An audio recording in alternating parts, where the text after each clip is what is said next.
खुदारा अपने आप को बेचैन ना करो, बेकरार ना करो, बेसुकून ना करो। रब की याद में आ जाओ, दुरूद सलाम में आ जाओ, नात के हुस्न में आओ, तिलावत की दुनिया में आओ, सजदों के नूर में आओ। आओ कभी खोल के दिल मस्जिद की सफाइयाँ करें। आओ आओ ना कभी कोई बूढ़ा, दादी नानी दादा, उनके पास बैठ के पैर दबा के अल्लाह को राजी करें। ये कैफ वाली जगह हैं, ये सुरूर वाली जगह। इतनी बेचैन हमारी जिंदगी है, बेकरार है, तड़पते हुए लोग, लड़ते हुए लोग, ऐसे लगता है अभी एक दूसरे का गिरेबान थाम लेंगे। बेकरार बेचैन। किसी को इंतजार का कहा जाना कि 10-20 मिनट किसी का इंतजार करो, तो बाद लोगों मुझे ऐसे लगता है जैसे ये इनका कलेजा फट जाएगा। डॉक्टर के इंतजार में बैठे हैं तो बड़े परेशान है। किसी को मिलने गए हैं, को आधा घंटा बैठना पड़ गया तो बड़ी दिक्कत में है। अपने आप को सुकून दें। आप यकीन करें बड़ा मजा आता है, कभी किसी का इंतजार करना पड़े तो 2-4 तस्बीह दुरूद शरीफ पढ़ी जाती है। ये नहीं ज़ौक बन जाता है कि चलो अल्लाह ने मौका दिया है, कोई सरकार को याद कर ले, तन्हाई मिल गई। हमारा मिजाज जिस सख्ती का शिकार है, वो सख्ती आहिस्ता आहिस्ता हमें ज्यादा आजमाइश में डाल गई। तो मेरे भाई, जिंदगी में इत्मीनान हुस्न है, और वो सबसे ज्यादा अल्लाह की याद में मिलता है। वो सबसे ज्यादा रब करीम के जिक्र में। सबसे ज्यादा जो चाहता है ना दिल ठंडा रहे, जुबान मीठी रहे, वो मदीने वाले महबूब पे दुरूद व सलाम पढ़ा करे, वो हुजूर पे दुरूद व सलाम पढ़ा करे। जुबान मीठी रहेगी। मेरा जाती तजर्बा है कि जो आदमी अपने अखलाक संवारना चाहे वो हुजूर पे दुरूद शरीफ पढ़े। जो अपने अखलाक संवारना चाहे, तबीयत को ठंडा रखना चाहे, वो दुरूद शरीफ पढ़े, उसका दिल सुकून में आएगा। कुछ काम और हैं जिंदगी में इत्मीनान के लिए, उनका होना भी बड़ा जरूरी है। सबसे पहले अगर आप चाहते हैं ना जिंदगी में सुकून हो, तो हकीकतों का सामना करना सीखें। आप जो हैं वो रहना सीखें, जो आप नहीं हैं वो बनने की कोशिश न करें। हकीकत का सामना करोगे तो जिंदगी इत्मीनान में आ जाएगी। हमने ना बहाने बना लिए हैं, हीले बना लिए, झूठ के सहारे अपने आप को ऊंचा कर लिया। एक आदमी से कहा जाता है तो रिश्वत ना ले, तो कहता है मैं गरीबों से नहीं लेता। तो मेरा सवाल यह है कि अमीरों का हिसाब लेने की अल्लाह ने तेरी ड्यूटी लगाई है, तेरे जिम्मे लगाया है कि तू अमीरों का हिसाब कर। तुम्हें क्या जरूरत पड़ी है? हम ना बहाना करते हैं, रिश्वत लेने वाले का अलग बहाना है और सिफारिश वाले का अलग बहाना है। हकीकत का सामना करें। हकीकत का, जो मेरी जिम्मेदारियां हैं वो मैंने पूरी करनी, जो आपकी जिम्मेदारियां हैं वो आप जान ना छुड़ाएं, हकीकत पसंद बने। मेरे रसूल करीम, फिर पढ़िए दुरूद शरीफ सल्लल्लाहु ताला अलैहि वसल्लम। हुजूर सल्लल्लाहु अलैहि वसल्लम ने फरमाया कि मेरी बेटी सैयदा फातिमा ज़हरा रज़ी अल्लाह ताला अन्हा सिर्फ जन्नती नहीं, जन्नती औरतों की सरदार है। लेकिन हुजूर ने यह भी फरमाया कि फातिमा ये ख्याल रखना, अगर अल्लाह ने हिसाब पूछा तो हिसाब तुमने खुद देना है। हकीकत की तरफ तवज्जो कराई हुजूर ने। वो सिर्फ जन्नती नहीं, जन्नती औरतों की सरदार है, पर हकीकत की जानिब तवज्जो। मैं हकीकत यह है कि अगर मालिक ने हिसाब पूछा तो उसकी तैयारी भी करनी है। देखे ना, हमें कुछ यकीन नहीं, अल्लाह माफ करे कि हमारा हिसाब कैसा होगा, लेकिन कितने आजाद हैं। यानी बड़ी दलेरी से बंदे कहते हैं फजर नहीं पढ़ता जी, 3 पढ़ता हूँ जी, शाह रह जाती है जी, कपड़े साफ, बड़ी दलेरी से। और सैयदा फातिमा ज़हरा ने सारी रात मुसल्ला बांध रखा है, हालांकि उन्हें यकीन था कि रब मुझे बगैर हिसाब किताब जन्नत देगा। हकीकत का सामना करें। जो हुकूक आपके हैं वो आपने अदा करने, जो जिम्मेदारियां हैं वो जिम्मेदारियां हैं। देखें ना, हजरत मूसा कलीमुल्लाह अलैहिस्सलाम के पास इजराइल रूह निकालने आए तो हजरत मूसा ने थप्पड़ मारा, आंख निकाल दी, वापस गए। अल्लाह, उन्होंने तो जलाल फरमाया है, कहा मूसा अलैहिस्सलाम से कहिए बैल की पुश्त पर हाथ रखें, जितने बाल उनके दस्ते मुबारक के नीचे आएंगे उतने 1000 साल उनकी उम्र बढ़ा दी जाएगी। यानी मेरे कान में कोई बता दे कि जनाब 60 साल बढ़ गई, या आपके कान में कोई कह दे तो खुशी होती है कि नहीं? लेकिन ये हकीकत पसंदी नहीं, इसलिए कि 60 भी गुजर जाएंगे, 70 भी, ये हकीकत नहीं। हजरत मूसा कलीम, चले मैं मिसाल देता हूँ, समझ ले 10 बाल, हालांकि बहुत ज्यादा आते होंगे, 10 बाल अगर हजरत मूसा के हाथ के नीचे आए तो 10,000 साल तो उम्र बढ़ गई ना। 10 यानी 10 साल नहीं, 10 नहीं, 10 बहुत ज्यादा थी ना। हजरत मूसा कलीमुल्लाह अलैहिस्सलाम से आके अर्ज किया गया, हुजूर बैल की पुश्त पर हाथ रखें, जितने आपके हाथ के नीचे बाल आएंगे उतने 1000 साल उम्र बढ़ जाएगी। तो हजरत मूसा ने हकीकत पसंदी वाली बात की। फरमाया फिर क्या होगा? 10,000 साल के बाद फिर क्या होगा? कहा हुजूर जाना तो फिर भी है, फरमाया फिर अभी चलते हैं। अगर जाना है ना, जाना है तो फिर اگر جانا ہے تو پھر ابھی، اور سجنوں اگر نماز پڑھنی ہے تو ابھی کیوں نہیں؟ اگر داڑھی رکھنی ہے تو پھر رمضان کا انتظار کیوں کریں؟ ابھی کیوں نہیں؟ اگر سچ بولنا ہے تو پھر، اگر رزق حلال کھانا ہے تو پھر انتظار کا ہے گا؟ حقیقت ہوتی ہے، بہانہ ہوتا ہے، حقیقت چھپ نہیں سکتی بناوٹ کے اصولوں سے، کیونکہ خوشبو آ نہیں سکتی کبھی کاغذ کے پھولوں سے، یہ بات یاد رکھیں۔ اگر جانا ہے تو حضرت کلیم فرمانے لگے پھر 10,000 سال کے بعد بھی جانا ہے تو آج بھی ہمیں بے قراری زندگی میں اس لیے کہ ہم حقیقت پسند نہیں، ہم بہانوں میں، ہم ہواؤں میں جیتے ہیں، ہواؤں میں، خیالات میں زندگی گزارتے ہیں۔ بڑا ٹائم پڑا ہے، مثلاً کتنا میرے رسول کریم صلی اللہ تعالیٰ علیہ وآلہ وسلم نے ایک دن صحابہ سے فرمایا تمہیں حیا نہیں آتی؟ حضور کیا ہوا؟ فرمایا وہ والے مکان بناتے ہو جن میں تم رہ نہیں سکتے، وہ والا مال جمع کرتے ہو جو کھا نہیں سکتے، حیا نہیں آتی؟ عرض کی حضور حکم کریں تو محبوب فرمانے لگے جوتے کا ایک تسمہ بند کرتا ہوں تو سوچتا ہوں دوسرا بند کرنے سے پہلے موت آ جائے گی، ایک سانس اندر جاتی ہے تو دوسرا آنے سے پہلے میں یاد کرتا ہوں کہ مجھے دنیا سے جانا ہے۔ تمہیں حیا نہیں آتی؟ وہ مکان بناتے ہو جن میں رہ ہی نہیں سکتے، وہ مال جمع کرتے ہو جو کھا، حقیقت پسند نہیں بھائی ہم۔ بہت سارے لوگ ہیں بڑی باتیں سناتے ہیں، بڑی، میں کہتا ہوں اصل میں نا زیادہ باتیں سنا کے نا بیچارہ اپنے آپ کو مطمئن کرنا چاہتا ہے، اصل بات یہ ہے کہ اندر سے نا ہلا ہوا ہے، کچھ بھی نہیں، بڑا زیادہ ہنستا ہے اور مجھے لگتا ہے کہ کوئی گہرا زخم چھپا رہا، اس لیے ملمہ سازی، حقیقت پسند بنو، حقیقت پسند۔ یاد رکھنا من ترک صلاۃ متعمدا فقد کفر، میرے رسول نے حقیقت بیان کی، فرمایا جس نے ایک نماز بھی جان بوجھ کے چھوڑی اس نے رب کے رب ہونے کا انکار کیا، اس نے کفران نعمت کیا، یہ حقیقت ہے، کوئی کلیریفیکیشن نہیں، کوئی وضاحت نہیں۔ جو نماز نہیں پڑھتا جھوٹ بولتا ہے، غلط بیانی کرتا ہے، جو شخص رزق حرام کما کے کہتا ہے کہ اس کے بغیر گزارا نہیں چلتا وہ جھوٹ بولتا ہے، اس لیے کہ رب فرماتا ہے جب تجھے پیدا کیا ہے تو تیرا رزق میرے ذمہ ہے۔ اللہ فرماتا ہے کہ لا یکلف اللہ نفسا الا وسعها، میں کسی پر وہ بوجھ نہیں ڈالتا جو اٹھا نہ سکے۔ نماز فرض کیا اس کا مطلب ہے ہم پڑھنے کے قابل ہیں، اس نے ہمارے ذمہ داریاں لگائی ہیں تو مطلب یہ ہے کہ ہم ذمہ داریاں ادا کرنے کے قابل ہیں، ورنہ وہ کہتا ہے میں وہ بوجھ ڈالتا ہی نہیں جو تجھ سے اٹھایا نہ جائے۔ اگر چاہتے ہو کہ زندگی میں اطمینان ملے تو خدا را حقیقت پسند والی زندگی گزارو۔ یہ فضاؤں میں زندہ رہنا، ہواؤں میں، اللہ بڑا معاف کرنے والا ہے، اللہ بڑا کریم ہے، معاف کر دے گا، تو بھئی یہ بات صحابہ کو بھی پتا تھی، یہ اہل بیت کو بھی خبر تھی، تو وہ تو ایک ایک بات کا لحاظ کرتے تھے۔ یہ غوث اعظم کو بھی پتا تھی، یہ ان کے والد کو بھی پتا تھی، جنہوں نے کسی کا ایک سیب کھا لیا تھا تو 12 سال اس کے گھر میں نوکری کرتے رہے، انہیں نہیں پتا تھا اللہ بڑا کریم ہے، معاف کر دے گا، ایک سیب ہی ہے نا۔ تو حقیقت پسندی آپ کو سکون دے گی، اور اگر آپ نے اپنے آپ کو غیر مطمئن کیا ہوا ہے، بات کچھ اور ہے، اور آپ نے اپنے آپ کو ڈال کسی اور طرف لیا ہے، تو پھر آپ کو سکون مل سکتا؟ سکون حقیقت پسندی میں، اصل میں سکون ہوتا ہے، اداکاری میں سکون نہیں ہوتا۔ تیسری بات سنیں، اگر آپ چاہتے ہیں زندگی میں مطمئن رہیں تو دنیا داروں سے امیدیں توڑ دیں، اللہ اور اس کے رسول سے امید وابستہ کریں، اولیاء اللہ سے امیدیں وابستہ کریں، صحابہ اور اہل بیت سے امیدیں، اللہ اور اللہ والوں سے امیدیں، دنیا داروں سے امیدیں۔ آپ کو پتہ ہے دنیا دار کی تباہی کب ہوتی ہے؟ جب انہیں خوش آمدی مل جاتا ہے۔ چودھری کا بیڑا اس وقت غرق ہوتا ہے جب اسے چودھری کہنے والے زیادہ ہو جاتے ہیں۔ سیٹھ صاحب اور نواب صاحب بیچارے تباہ تب ہوتے ہیں بھولے پن میں، جب ان کے دائیں بائیں ریلا ہوتا ہے سیٹھ صاحب کہنے کا، لوگ انہیں کھانا چاہتے ہیں، پیار ان کا نہیں ہوتا، ان کی جیب کا ہوتا ہے، محبت ان سے نہیں ہوتی، ان کی کرسی سے ہوتی ہے، ضروریات کا پیار ہوتا ہے، تباہ کر دیا جاتا ہے۔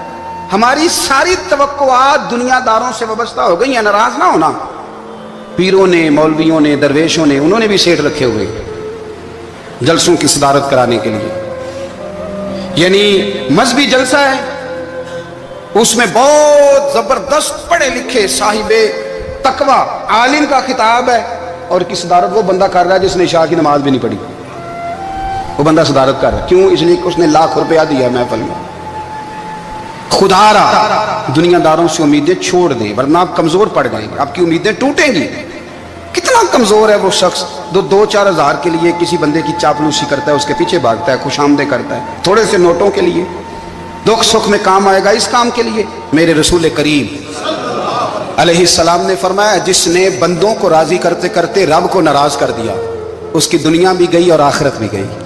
और फरमाया, जिसने बंदों की परवाह नहीं की, अल्लाह को राजी किया, फरमाया अगर रब राजी हो गया तो लोगों के दिलों में भी मोहब्बत पैदा फरमा देगा। क्या जरूरत है खुशामद करना दुनियादारों की, सेठों की, नवाबों की, चापलू। और मैं आपको एक बात बताऊं, होता पता क्या है, ये जो हुब्बे जा और हुब्बे बा होती है ना, इससे पेट नहीं भरता।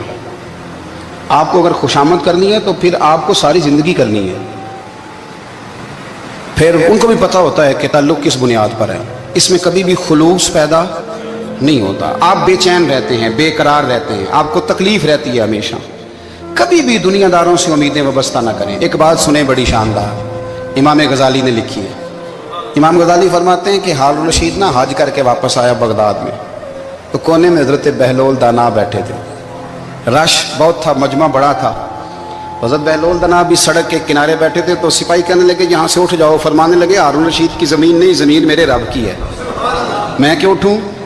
वो करीब से गुजरा तो सलाम ली, तो आपने उसका प्रोटोकॉल देखा तो फरमाने लगे हारून रशीद तुझसे तगड़े तगड़े मोटे मोटे प्रोटोकॉल मैंने लोगों के देखे, और ये जो तेरे दाएं बाएं आज तेरे नारे लगा रहे हैं, ये पहले उन लोगों के नारे लगाया करते थे। और थोड़ा वक्त गुजरने दे, जो तेरे बाद आएगा ना, ये सारे फिर उनके नारे भी लगाएंगे। तू झूठ की दुनिया में जिंदा है, इनसे तूने उम्मीदें वाबस्ता की हैं, ये कल उसके नारे लगाएंगे। उसके दिल पे बड़ा असर हुआ, घोड़े से उतर आया, आगे कहने लगा हुजूर आपने मुझे बड़ी अच्छी नसीहत की है, मेरा दिल बड़ा ठंडा हुआ है। मैंने सुना है आप मकरूज हैं, कुछ लोगों का कर्ज, तो मुझे कोई हुक्म ही कर दें। आप हंसने लगे, फरमाने लगे यार तू तो बड़ा ही बेवकूफ़ है, बड़ा ही बेवकूफ़ है तू, मैं तुझे नसीहत कर रहा हूँ, तू मुझे उलझा रहा है। हुजूर कोई हुक्म कर दें। क्या खूबसूरत अंदाज है रब करीम के बंदों का। हजरत बहलोल दाना फरमाने लगे तेरा रब कौन है। कहा अल्लाह। तो फरमाया मेरा कौन है। कहा अल्लाह। फरमाने लगे ये तो नहीं ना हो सकता कि अल्लाह हारून रशीद को देता रहे और बहलोल दाना को भूल ही जाए।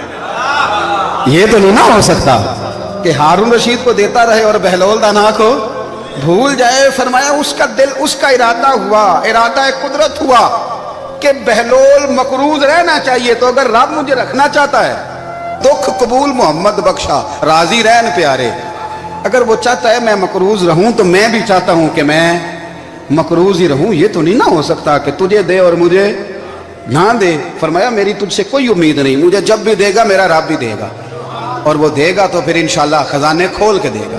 दुनियादारों से उम्मीदें वाबस्ता करना, लोगों के पीछे, ये छोड़ दें। आप बेचैन रहेंगे, बेकरार रहेंगे। अल्लाह वालों से जरूर उम्मीदें वाबस्ता करें, इसलिए कि उनके पास जो कुछ होता है वो दरअसल रब का ही होता है।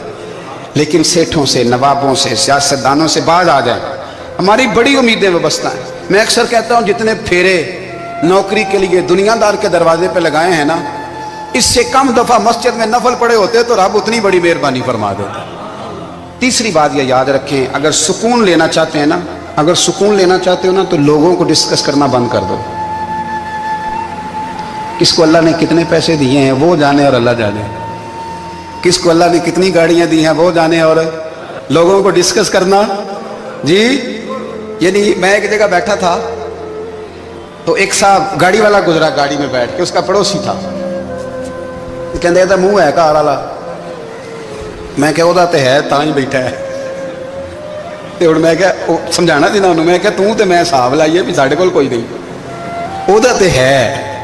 देखिए ना अल्लाह ने उसे दी है ना, तो अल्लाह ने चाहा ना वो कार में बैठे, तो इसने फटे पे बैठ के ये तबसरा किया कि मुंह है कार वाला। मैं क्या भी होता है ता कार है। अब मुझे तुझे अंदाजा लगाना चाहिए कि हम क्या ये बहस है। यदि अल्लाह को चाहिए था माज अल्लाह के पहले तुमसे पूछता कि इसे कार देनी है कि नहीं। क्या मतलब फसूल बहस है। वो चीज हमें इतना तंग करती है, इतनी तकलीफ देती है कि आप यकीन करें सारा दिन उसी को डिस्कस करते हैं, सारा दिन। उसके पास गाड़ी है, उसके पास कार है, फलाने का पैसा 1 नंबर है, फलाने का 2 नंबर है, फलाने का 6 नंबर है। असल बात के अंदर हसद है, इसको निकालो। एक बात कहने लगा हूं, इसे याद रखना। मेरे आला हज़रत रहमतुल्लाह अलैह फरमाया करते, हसद करने वाला बंदों पर इतराज नहीं करता, अल्लाह पर इतराज करता। वो कहता है अल्लाह उसे क्यों दिया है, इतना क्यों दिया है, माज़अल्लाह, वो अल्लाह की तकसीम पर इतराज करता। हसद करते हो बेचैन रहोगे, हसद आपके दिल को तड़पा के रख देगा। छोड़े, अल्लाह बड़ा करीम है, जिसको जहां चाहता है वहां बिठा देता है। آپ قطعاً اس بحث میں نہ پڑے کہ اللہ نے کس کو کتنا دیا ہے، کب دیا ہے، کیوں دیا ہے، وہ بڑا بے نیاز ہے۔ حسد آپ کو تباہ کرے گا۔ دنیا میں پہلا گناہ جو ہوا تھا وہ حسد تھا۔ ابلیس نے حضرت آدم سے حسد کیا، کہنے لگا میں بہتر ہوں، سرداری اس کو مل رہی ہے، یہ تو اللہ کو پتہ ہے نا کس کو دینی ہے۔ اور دنیا میں پہلا قتل حسد کی وجہ سے ہوا۔ حابیل قابیل کے درمیان حسد کا معاملہ تھا، خاتون کا نکاح اس سے کیوں ہو رہا ہے، مجھ سے ہونا چاہیے۔ حسد تباہی کرتا۔ آپ یقین کریں، یعنی دکاندار کے سامنے دوسری دکان پڑتی ہے، پریشان ہو جاتا ہے، وہ کہتا ہے میرا کیا بنے گا، لا حول ولا قوت الا باللہ العلی العظیم، یعنی تیرا کیا خیال ہے کہ تیرے حصے کی روٹی وہ کھا جائے گا، اتنا چھوٹا دل، یعنی تیرا موقف یہ ہے کہ تیرے حصے کا نصیب اس تک چلا جائے گا، یہ تیری خواہش ہے۔ ایک دوسرے کی کمزوریاں بیان کرنا، اس کا تو مال ہی ناقص ہے جی، اس کے تو پاس ہی کچھ نہیں، یہ تو کمزور لوگوں کا طریقہ ہے۔ میرے رسول کریم علیہ السلام گزر رہے تھے، پت جھڑ کا موسم تھا، خزاں کا موسم تھا، درختوں کے پتے جھڑ رہے تھے، صحابہ کو ساتھ لے کے حضور گزرے اور ایک درخت کی ٹہنی کو پکڑ کے حضور نے ہلایا۔ صحابہ فرماتے ہیں کہ چھم چھم اس کے پتے گرے، زمین پر ڈھیر لگ گیا۔ حضور نے فرمایا دیکھا تم نے کیا ہوا؟ حضور ہاں۔ فرمایا کتنی تیزی سے پتے جھڑے ہیں، صرف تنا رہ گیا ہے اور خالی ٹہنیاں رہ گئی ہیں، کوئی حسن بچا ہے؟ حضور نہیں۔ تو نبی کریم فرمانے لگے جو حسد کرتا ہے نا، اس کی نیکیاں بھی اسی طرح جھڑ جاتی ہیں، اسی طرح۔ اور ایک جگہ حضور فرمانے لگے جس طرح راکھ لکڑی کو آگ کھا جاتی ہے، جس طرح لکڑی کو آگ، جب آگ کھا جائے تو پھر لکڑی کو لکڑی نہیں کہا جاتا، راکھ کہا جاتا ہے، کوئلہ کہا جاتا ہے، اس کی اصل باقی یعنی اسے کھائی جاتی ہے۔ تو حضور علیہ السلام فرمانے لگے جس طرح آگ لکڑی کو کھا جاتی ہے، فرمایا اسی طرح حسد نیکیوں کو کھا جاتا ہے، نیکیاں رہتی نہیں۔ حسد کرنے والے کے پاس نیکیاں یعنی ان کی اصل شکل موجود، کبھی بھی حسد نہیں کریں۔ اللہ کی تقسیم ہے، جس کو چاہے جب چاہے جتنا چاہے عطا کرے۔ اور چوتھی بات میرے بھائی، کبھی بھی بغض نہ پیدا کریں۔ بغض والے لوگ بے سکون رہتے ہیں۔ بہت ساری کمزوریاں ہمارے اندر ہوتی ہیں نا، پھر اللہ ہماری روزی تو نہیں نہ بند فرماتا، یہ تو نہیں کہتا کہ زمین سے نکل جاؤ۔ اگر یہی والا معاملہ ہو جو ہمارا ہے کہ شادی پہ اس نے میرے ساتھ برا سلوک کیا تھا، ساری زندگی بغض رکھنا ہے۔ اگر یہی معاملہ فرشتے اللہ کی بارگاہ میں کہیں کہ یا اللہ اس نے فلانے دن شراب پی تھی، اب اس کو زمین میں نہیں رہنے دینا، نظام زندگی چلے گا؟ تو اگر اللہ ہمیں معاف کرتا ہے تو ہم بندوں کو معاف کیوں نہیں کرتے؟ آپ یقین کریں، اتنی لمبی عداوتیں، اتنا لمبا حسد، اتنا لمبا بغض، اتنا لمبا۔ حدیث میں نے پڑھی، میں حیران رہ گیا۔ میرے نبی کریم علیہ السلام نے فرمایا اپنی بیوی سے کبھی بغض نہ رکھنا، اگر اس کی ایک بات ناپسند ہو تو اسے چھوڑ کے وہ بات دیکھو جو تمہیں پسند ہے۔ میں اس حدیث کو پڑھ کے سوچنے لگا کہ کیا بیوی کا بھی بغض رکھتے ہیں لوگ؟ اب حضور نے کہا ہے تو اس کا مطلب ہے لوگ بیوی کا بغض بھی رکھتے ہیں۔ اب اس پر استدلال کر کے مجھے کہنا پڑے گا کہ سسرال والوں کا بغض بھی رکھتے ہیں، کہنا پڑے گا کہ بھائی کے سسرال والوں سے بھی بغض رکھتے۔ اس حدیث کی روشنی میں سمجھا کہ لوگ بھابھی کا بغض رکھتے ہیں، بغض، ورنہ عادتیں تو ہماری بھی کئی بری ہوتی ہیں۔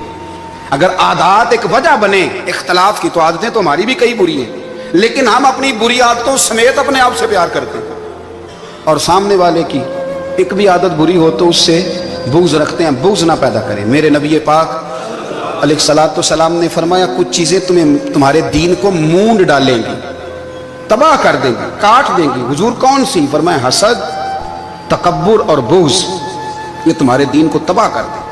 ہم بے چین اس لیے ہیں کہ ہم نے بہت سارے لوگوں کا بغض پالا ہوا ہے، اور ہر فیلڈ میں سیاستدان نے سیاستدان کا، ذاتیات پر اتر کے بات کرتے ہیں، معزز ترین لوگ، تاجر نے تاجر کا، الا ماشاءاللہ بعض جگہ پہ اہل علم بھی ایک دوسرے سے عداوت رکھتے ہیں۔ خدا را دل رب کریم کے آنے کا ٹھکانہ ہے، یہ صاف ہوگا تو اس میں رب رسول کے جلوے ہوں گے، اور اگر اس میں عداوت ہو، اس میں بغض ہو، اس میں کینہ ہو، نفاق ہو، سنیں میرے رسول کریم حضرت ابو بکر صدیق رضی اللہ تعالیٰ عنہ کہتے ہیں میں رو ہی پڑا۔ مکہ فتح ہوا نا تو اکرمہ بن ابو جہل نے پیغام بھیجا کہ میں نا کلمہ پڑھنے کے لیے آ رہا ہوں۔ بات لمبی ہے، میں موضوع پہ رہنا چاہتا ہوں۔ کہتے ہیں جب وہ آنے لگا نا تو نبی پاک نے ہم سب کو بلایا، ہم حاضر خدمت ہوئے تو حضور فرمانے لگے کہ اس کے باپ نے نا بڑا ظلم کیا ہے ہمارے ساتھ، अबू जाल ने बड़ा सताया है, बड़ी तकलीफ दी है। आप मुझे बतलाएं कि वो एक दफ़ा किसी शादी पे बहस होती है बीवी के भाई के साथ, फिर सारी ज़िंदगी उस बेचारे को माफ़ी, वो 10 दफ़ा घर आता है माफ़ी मांगने पर सवाल ही नहीं पैदा होता। मैं ओ हो मुझे ही कह दिया, यानी फिर मैं मुझे ही कह दिया आपने और मेरी शान में बेअदबी और फिर मैं माफ़ कर दूँ। तौबा तौबा तौबा, ये कैसे हो सकता है? मेरी नाक नीची हो जाएगी और आपने मुझे कह दिया, सवाल ही नहीं पैदा होता। और ये रोना मैं अक्सर होता हूँ कि शादी वाले दिन दामाद साहब का ज़्यादा दिमाग ख़राब होता है। जब छोटी साली की शादी होती है ना, उस दिन इसको बुखार चढ़ता है, कोई इसको कान में कहता है तेरी इज्जत नहीं कर दे, उस दिन इसका दिमाग ख़राब हो जाता है, बच्चे उठा के निकल आता है। वो बेचारा सुसर मिन्नतें कर रहा होता है कि तेरी मेहरबानी आ जा, ये इज्जत करा रहा है। तो मैंने कहा एहतजाज करके जो इज्जत कराई जाती है वो इज्जत नहीं होती। हाँ, यहाँ मांग के इज्जत लेते हैं लोग, या एहतजाज की कोई इज्जत है? आपके अंदर कमालात इतने हों कि आपकी इज्जत करने को दिल चाहे, यानी मजा आए, यानी लुत्फ आए, यानी आप दूर बैठे हो तो किसी का दिल करे आपको स्टेज पे बुलाने के लिए। ये क्या बात हुई कि छाए जाना और भाग के आगे जाना? इनसे निकलें। इकरमा बिन अबू जाल कलमा पढ़ने के इरादे से आ रहे हैं, हुजूर अलैहिस्सलाम ने सहाबा को बुलाया। कितनी ज्यादा दावत रखी जा सकती थी माज़अल्लाह? कब से वो चला था जुल्म करने, और उसके बाद उसका बेटा शुरू हो गया।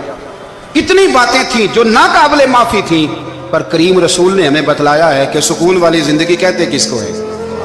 जब सब लोग जमा हो गए तो हुजूर ने फरमाया भाई वो कलमा पढ़ने आ रहा है, उसके बाप ने जुल्म बड़े किए हैं, पर मेरी नसीहत ही है कि उसके सामने उसके बाप को बुरा ना कहे, खबरदार कोई उसके सामने कोई बात ना करे। अब वो कलमा पढ़ने आ रहा है, मुती होके आ रहा है, बांध के आ रहा है। कहते हैं अल्लाह के रसूल ने ना काफी देर तक खुतबा दिया, ब्रीफिंग दी, बात समझाई। जनाब सिद्दीक अकबर कहते मैं रो पड़ा।